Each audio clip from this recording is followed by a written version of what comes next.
Thank you.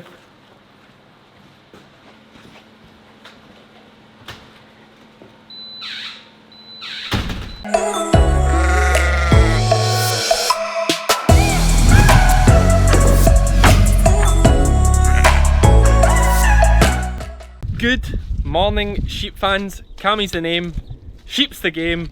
Today I am getting some gimmers in, going to bolus them, give their tails a tidy up because the winter they're going to, there's not great handling facilities, so I want to do it just now, ready for the tup in a couple of weeks time, a month's time.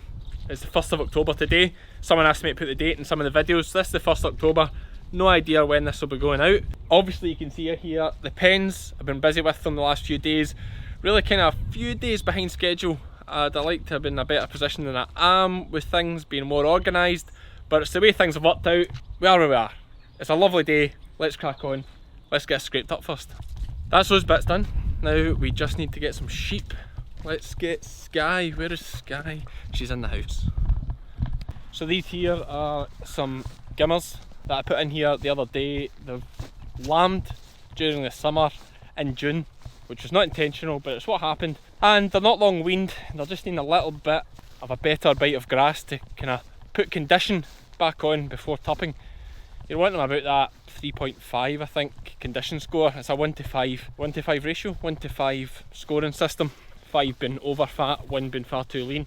So you want about 3.5, plenty of meat going to the top, and then good nick. So we'll just chase them on a wee bit out the road. Walk up.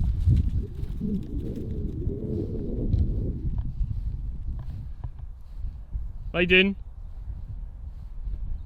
Hello.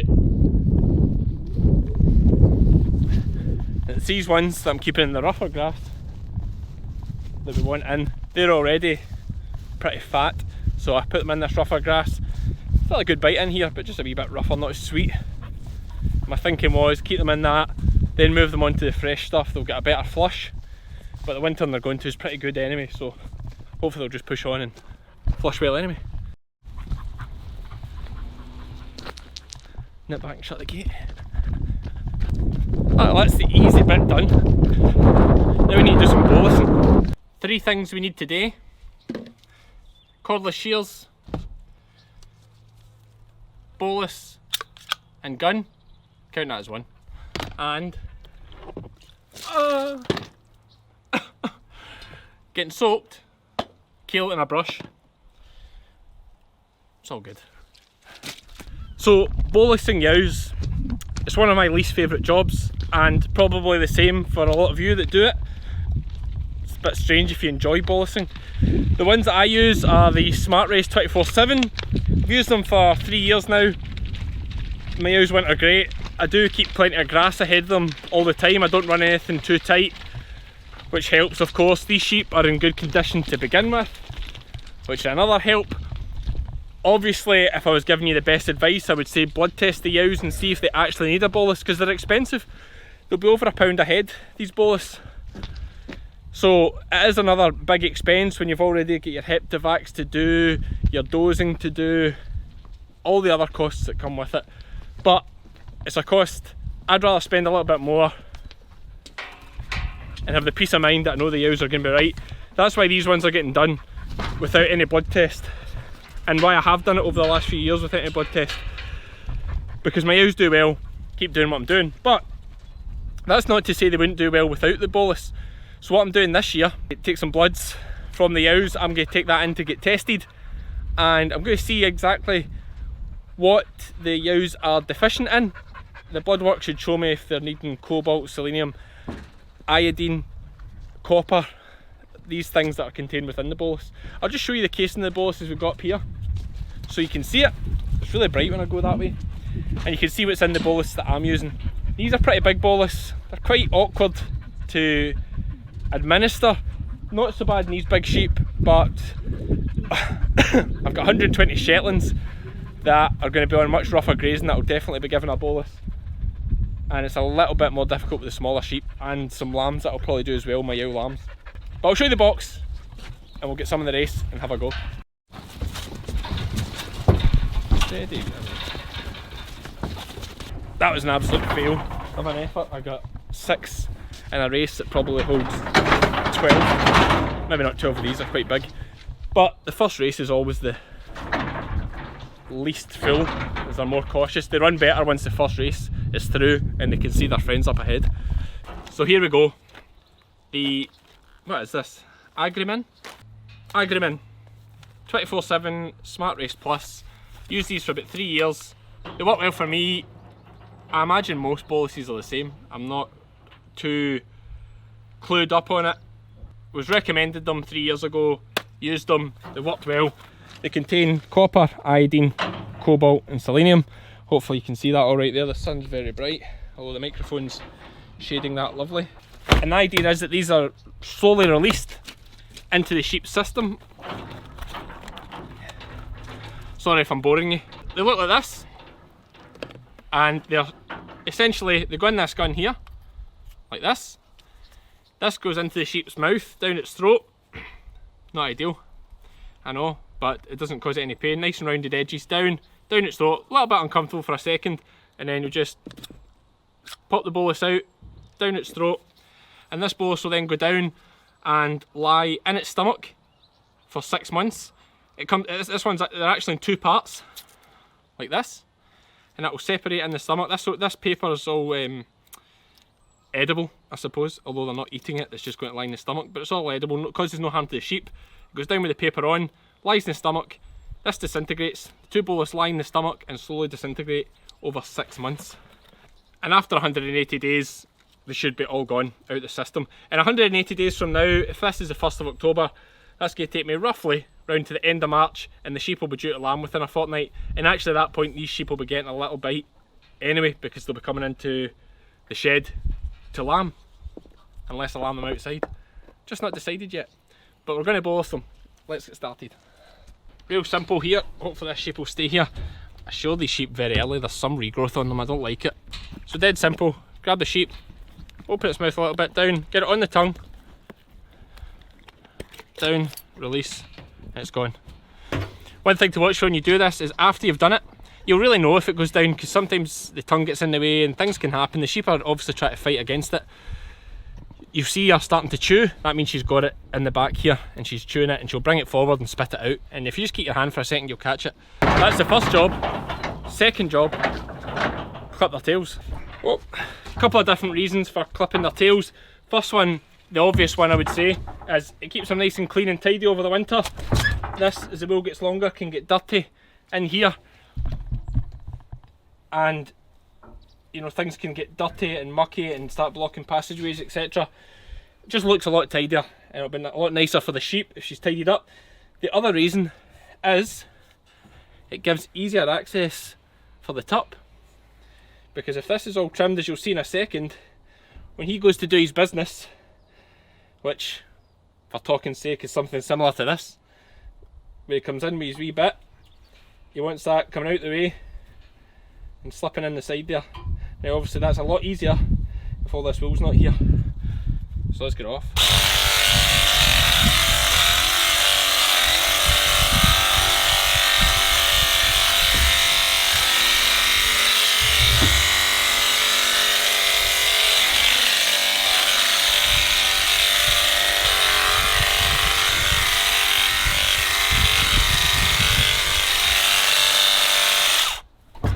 Something like that.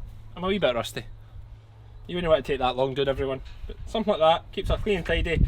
And now, when your boy goes to do his job, it should be something like that, a lot easier. The third job, orange keel, back of the head. This paint here, what we're using, Flockmaster.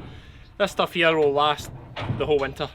And this is a great wee tip. Also, get yourself your mum's washing brush, which is actually what this is. She's not mentioned it, but I took this from the sink the other day that she's obviously been using to wash the dishes, but she's not said what have you done with my brush, so I think I've got away with it.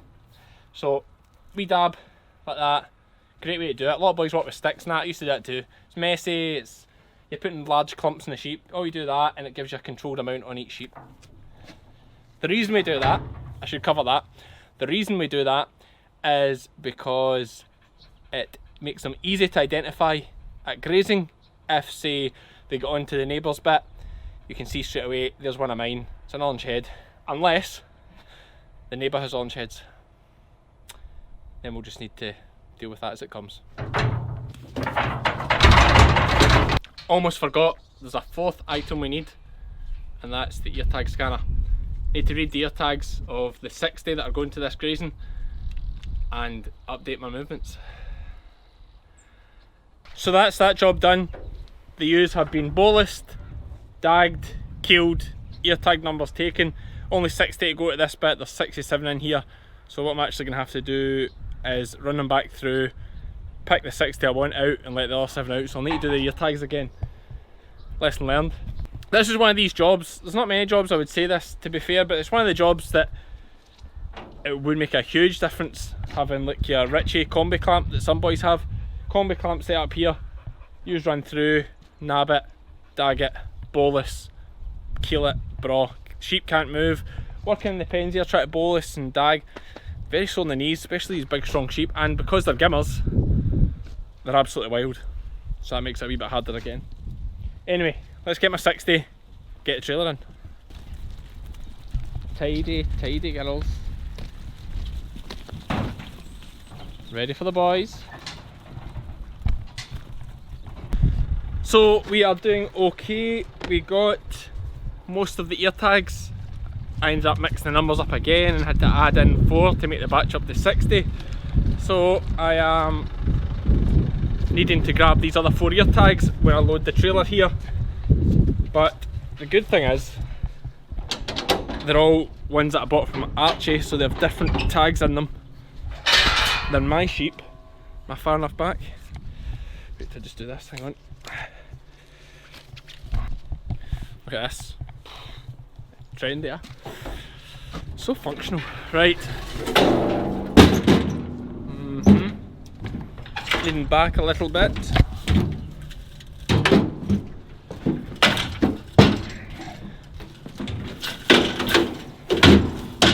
Just a fraction back.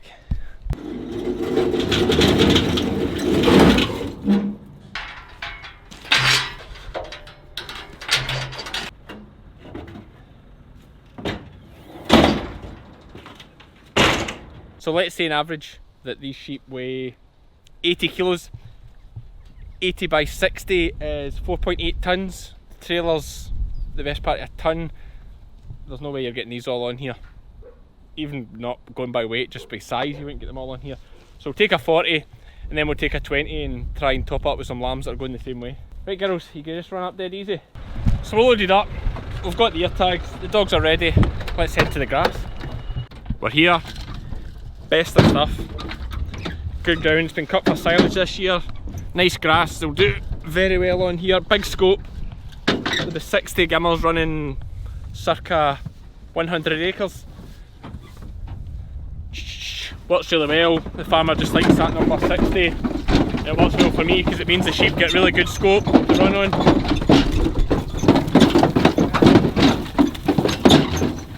Quite often with winterings, if you put more sheep on, you're just really doing yourself. I understand that people want to up the numbers all the time and maximise winterings, which is good. Obviously, you need to do that at times, but a bit like this is great when it's just a set number 60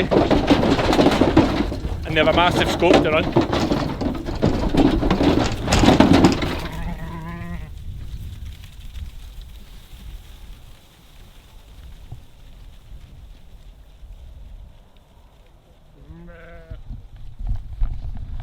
Just need to get the second batch now. Great setup here.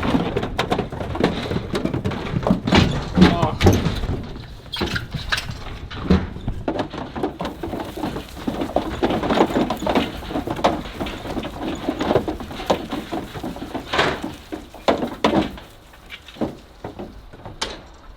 So that is 60 on here, and the beautiful thing about this is that these gimmers actually wintered here as hogs, so they'll know this bit quite well, so it's perfect.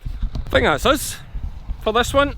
I've got some ear tags to read on the way home, but then that's me finished, so I think that's all for this one, guys. As always, thanks for watching. Hope you've clicked the subscribe button. If you're still watching here, you must like it enough to subscribe, so please do.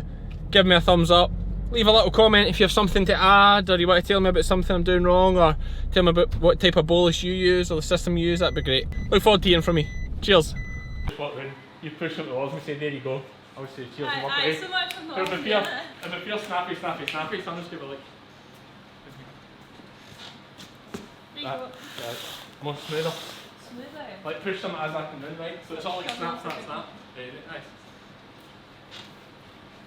There you go. Thank you. See, that's good, Hard work, but